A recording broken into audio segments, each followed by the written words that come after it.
Let's take a look at our webpage. It's got these top headings, has this paragraph describing rabbits, and now it actually has multiple paragraphs with the lyrics to my favorite song about rabbits. Last time, we styled the first lyrics paragraph using an ID. But now that I have multiple paragraphs with lyrics, I want them all to have that yellow background color. How could we do that using what we know so far? The first thing we learned how to do was to select all tags of a particular type, like with the P selector. But that colored all of the paragraphs, not just the paragraphs with lyrics.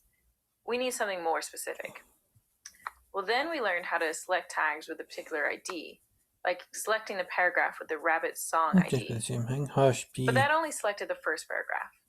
We can't add that ID to the other paragraphs because we're not allowed to use the same ID on multiple tags. Well, of course. If we wanted to select the other paragraphs, we'd have to give each of them new IDs, like song lyrics 2 and song lyrics 3, because every ID must be unique, and then add rules for each of them. We could do that, but wow, that is a lot of work. And every time we added a new verse to the song, we'd have to remember to add another ID to the HTML, another ID to the CSS rules. And if we added hundreds of verse, it would just be exhausting. Well, guess what? There is a better way, and it's called classes. A class is basically a way of assigning a particular element to a group, and you can assign as many elements as you want to a group. To add a class, we need to add a class attribute, like we did with IDs.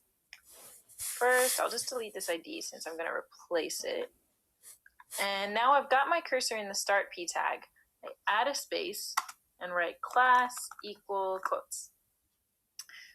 Now we need to come up with a class name, a nice descriptive one. Let's call it song-lyrics. Type that in there. What other elements should have this class name? Well, all the other lyric paragraphs. So we'll just go down the page and add the attribute to each of the paragraph classes. Lyrics. Okay, great. Now we're ready to add the CSS rule. So we go back up to our style tag and delete the ID selector that we had before since we're replacing it. And now we need to come up with our class selector.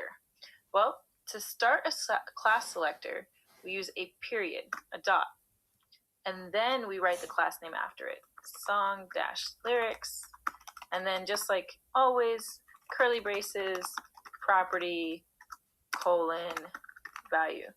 Ta-da! All of our lyrics now have yellow backgrounds. What would happen if we capitalized the S here? It doesn't work because class names are also case sensitive. It matters which letters are lowercase and uppercase, just like with IDs. What would happen if we used a hash sign instead of a period? It doesn't work because then the browser thinks that song lyrics is an ID, and when it can't find anything with an ID attribute of song lyrics, it gives up. What would happen if we put spaces in our class names? Well, that doesn't work either because classes can't have white space. And as we'll find out later, a space means something very specific in CSS land. So we'll just fix this back. And one more time. When we add a class, we come up with a class name. We add it to our class attribute in the HTML, and then we write a style rule starting with the period and the class name. And now your CSS can be classy. Interesting. So next time you want to make 3 paragraphs the same, you make a class equals colon song lyrics or whatever you want to name it, and then 3 paragraphs or as many paragraphs as you've got, and then go up and put the rule into the style tag,